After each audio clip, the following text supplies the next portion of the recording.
Hello friends, recently I returned to a collection of short stories from Anton Chekhov, and it's reminded me how often I'm enamored with short stories. And it's easy to recognize with a great short story writer like Chekhov, but just in general, I think short stories hold a unique place within literature. They serve a unique function because not all ideas that an author has merit a full-fledged novel, and by attempting to do so and stretch out the dough of the novel or the idea, so to speak, it just becomes porous and diminished. And Chekhov has a famous quote about short stories where he says, with a short story, you essentially want to chop off the beginning and chop off the ending. And I think it's more than just being economical with your writing. It's more than just, sticking to 20 or 60 pages, but knowing how to work those 20 to 60, maybe even 80 odd pages. So today, in spirit of enjoying some short stories from Chekhov, I thought I would share with you 7 phenomenal short stories that I love and I think you would too. So the first story, it's already going to kind of break the rules basically because it's technically a novella, but The Hour of the Star by Clarice Lispector. It's only 79 pages, so in my mind it's still quite a short story. And this was actually sent to me from one of you all after I mentioned in my last video that I've been meaning to read Clarice Lispector. And wow, did she impress me. She might be one of my new favorite authors. I, of course, need to read more of her works, but The Hour of the Star is very fascinating. It's told through a narrative lens of this character, Rodrigo, who is unsettled. He's stumbling over himself almost, and he's in this desperate search for answers to God, to life, to fate, all sorts of things that his words fail to provide. And he tells the unsettling story of a young, impoverished girl in Rio de Janeiro who is utterly oblivious to how miserable she's supposed to be. She's essentially blissfully ignorant, and unlike the narrator, she doesn't really ask questions. In fact, she says that she thought people were supposed to be happy, so she was, or she decided to be happy. And it's this perfect juxtaposition that Lispector sets up, where you have a narrator who is upset, he's unsettled, and he's searching for answers, where you have this blissfully ignorant girl who is completely content and accepting of fate. And you even see that, it's not much of a spoiler, but she dies at the end of the novel, and even then, her death is like this handshake with fate. It's this acceptance, this quiet resignation to the card that she's been dealt. And even when there's different characters, whether it's this man in the story Olympico, or her co-worker Gloria, who's calling her ugly, these characters are trying to impress and essentially make her aware of how miserable she's supposed to be. And by her pursuit and this quest that this young girl goes on for identity and awareness, only then does she become more miserable. And there's a beautiful quote early on that kind of points out that in some ways, here it is: one way of getting is not looking, one way of having is not asking, and only believing that this silence I believe to be inside of me is the answer to me, to my mystery. I think, Lispector does so much within this work. The prose, I almost am floating across the page. He has this carefree and economical and very simplistic writing style, but it's also so rich in symbolism. It's so epigrammatic at times.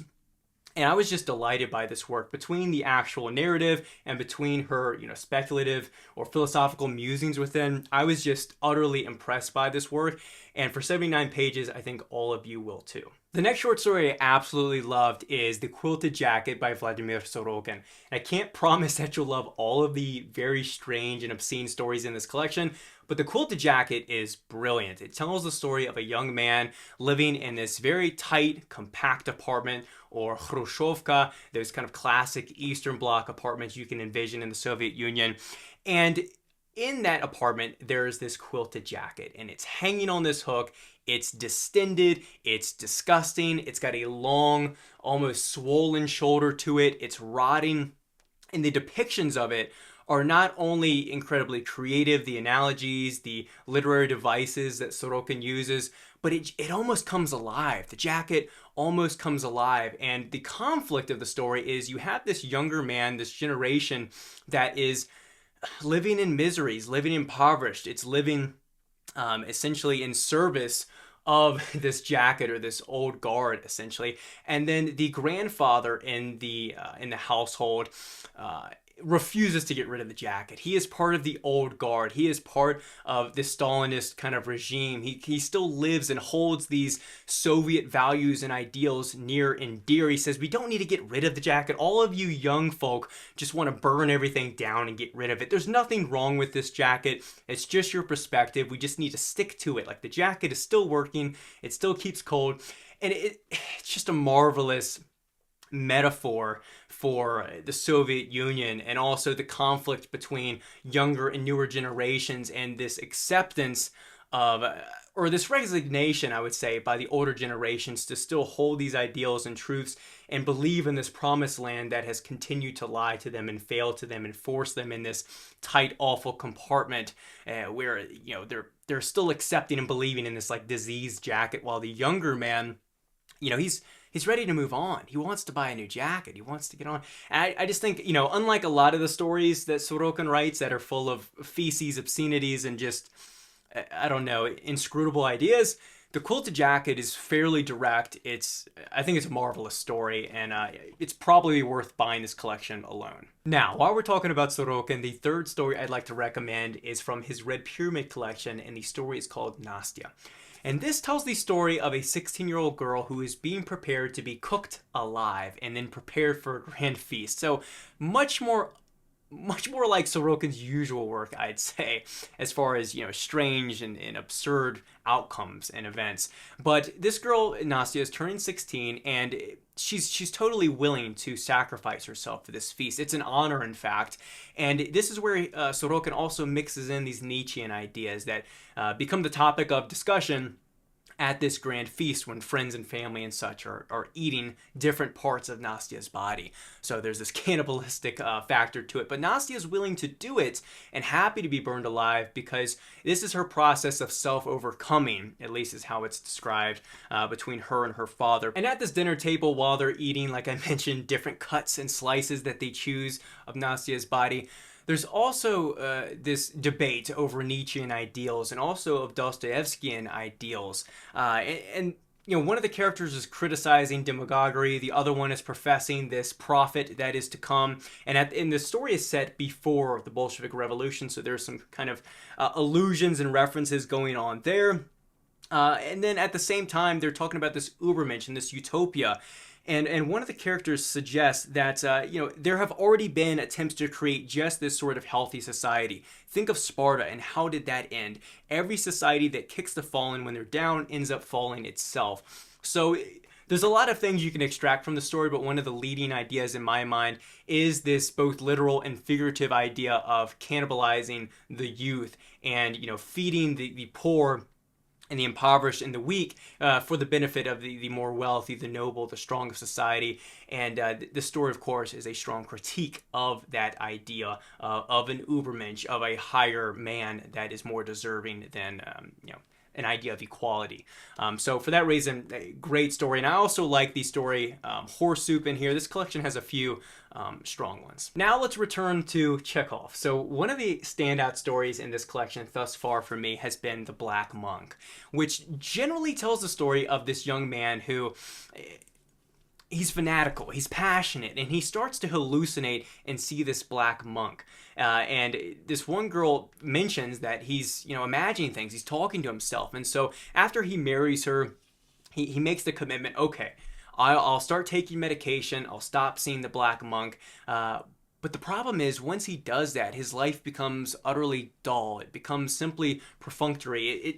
His life just becomes full of, you know, expectations, everything he can anticipate, and it's just a very dull, passionless life.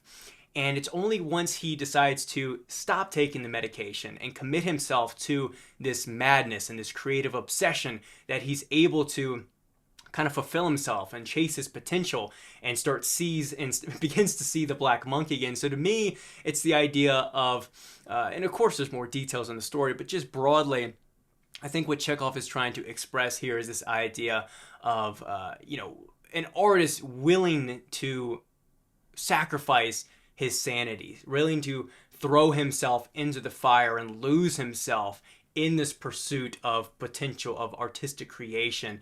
And I think there's something to that. Like, there is something to resigning yourself to a life of simplicities and obligations and trying to kind of, I don't know, contain yourself, normalize yourself.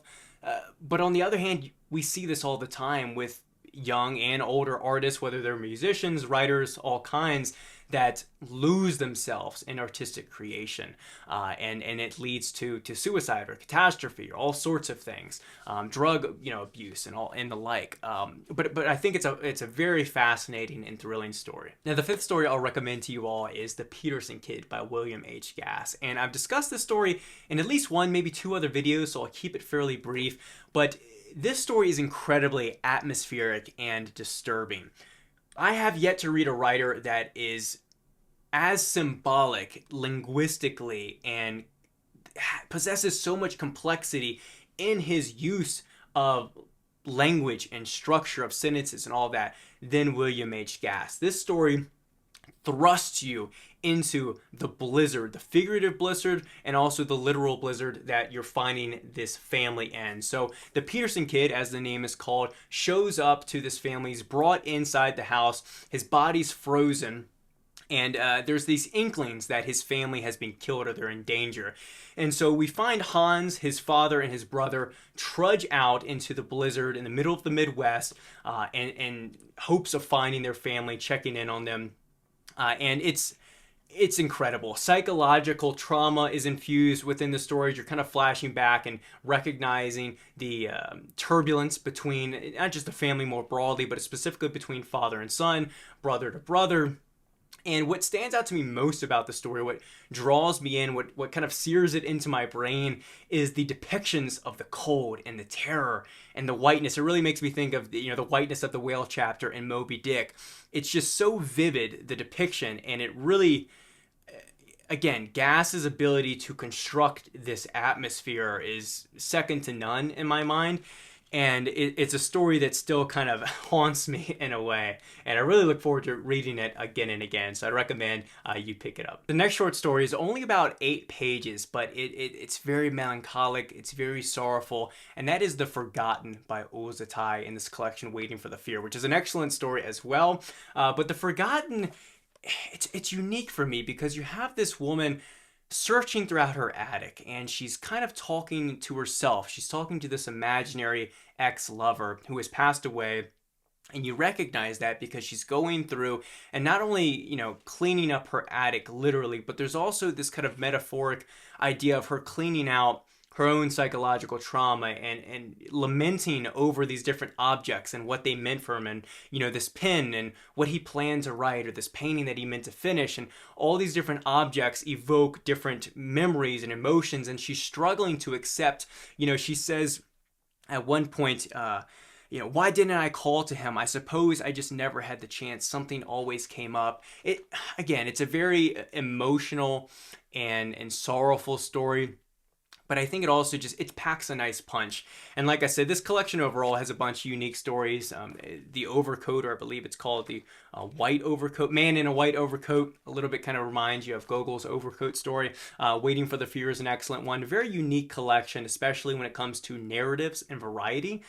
So really anything from Atay. I hope we get more of his translations, although I heard, again, there's some conflict with getting the rights to translate and publish his magnum opus, his main novel. But in the meantime, this is a great collection. And I have a review posted as well on my Substack of this book and a lot of the ones I've mentioned before. So I'll link all the reviews down in the description. And the last story I have for you all today is The Gentleman from San Francisco by Yvonne Bunin. And this is a wonderful satirical story that follows a wealthy factory owner who takes his family with him on a 2-year voyage over towards Italy. And while he's on the cruise ship, he's indulging in all sorts of sensual pleasures and vices. He's dancing, he's drinking, he's having food, he's looking for Neapolitan girls, and he's just living a very sybaritic lifestyle. But while on the ship, he has this heart attack, and it's quite funny because everyone there is more surprised at his heart attack and at death than anything, because they're completely obsessed with, commercial pleasures and materialism and indulgences. And even as he passes away, the crew and everyone else on the ship, they're like, let's just get this guy out of here. Like, get him off the, get him off the boat, because it's a distraction from it. It's a disruption from their sensual pleasure and their lifestyle. And there's a beautiful quote in here that kind of compares it to the reign of, I believe it's Tiberius, one of the Roman emperors, and just how at the time that society was so focused on indulgences and just so just, I don't know, distracting themselves again from the severity of life and the seriousness of it and any level of appreciation and contentment and all of that. So it's a very satirical and well written story. However, what stands out most about the story to me is just how well it's written. Ivan Bunin's prose, not just in this story, but all the ones in this collection and other stories that I've read of him, it's so balanced. It's very detailed and eloquent, and again, he just has a very vivacious way of depicting different people. It's very lively. I'd say his writing is very lively, and it just flows. That's why I say it's like balanced in that way. But I think, I doubt you can find this collection. This was published, I think, in the 60s or 70s, and he's not always in print. However, you can probably find some collection online somewhere, or if not, keep an eye out. But Ivan Bunin, definitely worth checking out. The Gentleman from San Francisco, Sunstroke, any of those stories will work. That is it for today's video. Let me know in the comments, what is your favorite short story or favorite short story writer as well? I'd be curious to know as I start to dig into more of these collections behind me, whether it's Joyce, Borges, Soshenka, and others as well. Let me know in the comments, like the video if you enjoyed it, subscribe for more content, and I will see you all in the next one.